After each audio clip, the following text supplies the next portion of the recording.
What is up, guys? Welcome to Falcon's Garage. In today's video we are working on a Ford Focus. I believe it's the same procedure from about 2004 till about 2017. And what we're going to be doing today is replacing the water outlet housing, which is leaking, which is a very common issue with these vehicles. So first thing we're going to do is take off the battery.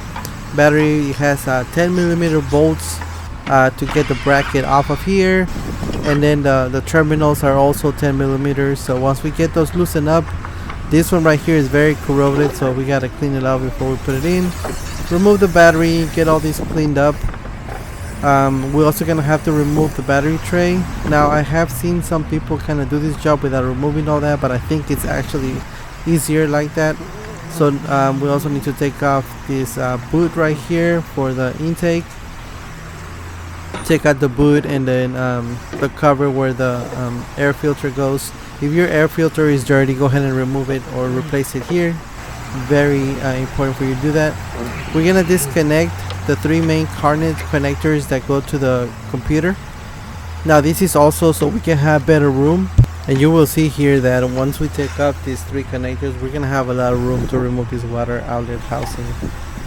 So here what I'm doing right here is get the last connector, the one in the bottom. Then with also 10mm, we're gonna remove, like I said, the battery tray, and just this is all just so we can have some more room. Just three nuts holding this tray here. Once it's out, we get it out of the way. We probably want to clean it out before we put it back in as well. From here we have two main connectors that go to this bracket that's on top of this housing that we need to remove. This has a clip on the back. You press it down and remove it. Once that's off, we just kind of push it, shove it out of the way. We can shove it back there, and then we need to remove that bracket. I believe that bracket has four 7mm bolts. And here's the go. Just take them off. Once we remove it, just put it out of the way. Put the 4 bolts next to it, that way we don't lose it. And then if we look right here on the side here, we need to remove. We have one of the upper radiator hoses. It's gonna go to that housing that we need to remove, and then you have one heater core hoses that go in the back that we need to remove also. Okay, I have my hand in the upper radiator hose here, and then the one back there. This is the new housing right here. Some housings come with a temperature sensor, but this one doesn't. Some of them come with a temperature sensor and another line going into it, but like I said, this one doesn't. Now I'm gonna use these clamping pliers here just so I can clamp the upper radiator hose and the heater hose that go in the back, and that's just so I don't lose a lot of coolant.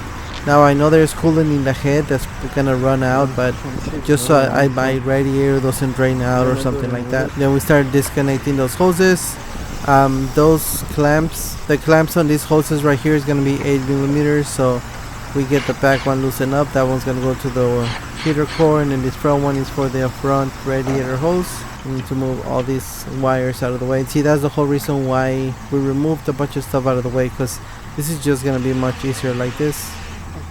There we got the back heater hose removed, and we are pulling on the upper radiator hose right here. Jiggle it out. Once it's out, we kind of put it facing up and behind some other stuff so we don't keep losing coolant. Move this harness out of the way, and now just looking at it, you have 4 bolts holding this bracket right here, and they're gonna be, I believe, 9mm bolts. So if you grab like a small 3-inch extension right here, you should be able to reach it. There's the top left one right there. Here we go, we cracked it open, so we'll remove it. Now we're gonna put these 4 bolts here to the side, kind of together, so to make sure that we don't lose them. If you guys notice how I'm trying to hold the bolt on the bottom so I don't lose it whenever it's coming out. I get this flathead screwdriver here to push the bolt to come with the socket. There it goes. Now on to the next one. Upper right, you can see it going through the bracket right there. Loosen it up. Here to remove the lower left side bolt right here. Now for this 4th and final bolt, it's gonna be on the back, the lower side. Let's see if we can like put our eye in it. With this the 9 or 10 millimeter with a swivel socket really helps out a lot. Kind of hard to see just because at the angle that it's on, but there it is. We got it in there and it's loosened up. Okay, let's go ahead and remove it. There is also one more coolant hose kind of facing down at an angle here on this this housing, but you'll see it in a second. Once we remove the bolt, we should be able to pull the housing out. Now, like I said, there is one more coolant hose in the back. There is this vacuum line here, so I want to remove it off of the intake. And on the intake, you're gonna see this little red, like a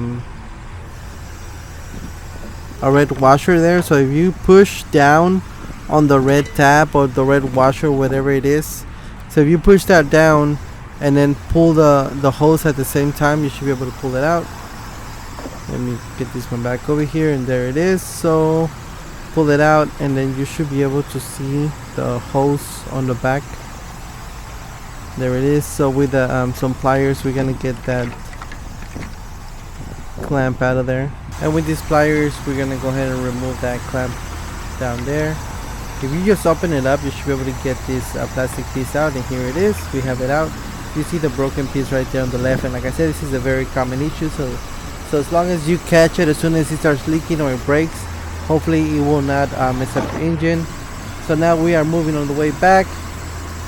First of all, we need to make sure that we get that hose on the bottom with the clamp back on. Once we kind of have it kind of in place with the pliers, we're gonna close or open up that clamp so we can shove the rest of the hose back in there.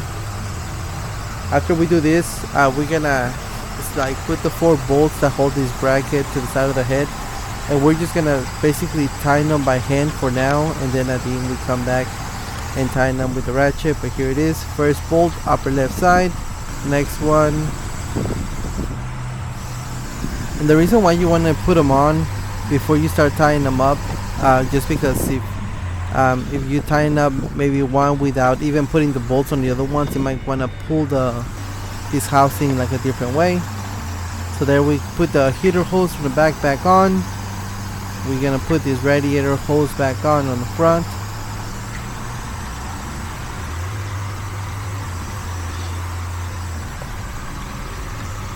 Now that they're both back on, we tighten them down with the 8mm socket. We're gonna put this bracket back on top of it, and then we're just gonna put our battery back on, and then just make sure that you connect your harness, the vacuum line that goes into the intake. Everything that we remove, make sure to put it back in regular order. Alright guys, well that is gonna be it for today. As always, don't forget to thumbs up, subscribe, hit that bell for me, share the channel. I will catch you guys on the next video. Thank you for watching. You guys have yourselves a great day.